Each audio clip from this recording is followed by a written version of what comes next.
Hindi po ikinatuwa ng Simbahang Katoliko ang paglusot ng RH Bill sa ikatlong pagbasa ng Senado at Kamara.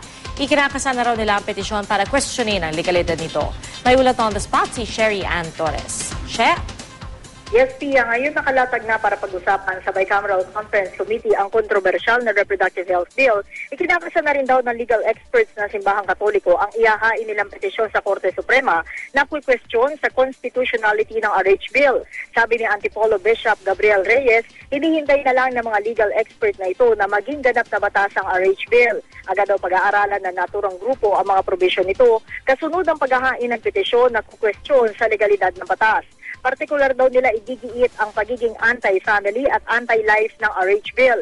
Maliban sa Korte Suprema, gagamitin din daw ng simbahan ng pulpito at iba't ibang public discussion para paliwanagan ang mga Katoliko hinggil sa masamang idudulot ng RH Bill, lalo na ang contraceptive sa mga tao. Isa raw sa ituturo nila sa kada parokya nila, sabi ni Reyes, ang pagtangging tumanggap o gumamit ng contraceptives kahit pa ibigay ito ng libre ng gobyerno.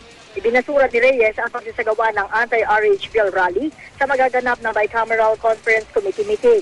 Pero isang opsyon daw na sinusubok kayo ng simbahan ang makausap si Pangulong Noynoy Aquino sa pag-asang makukumbinsi pa nila ito na iatras ang kanyang pro-RH Bill stance. At yan muna ang latest mula dito sa Maynila. Pia? Maraming salamat, Sherry Ann Torres.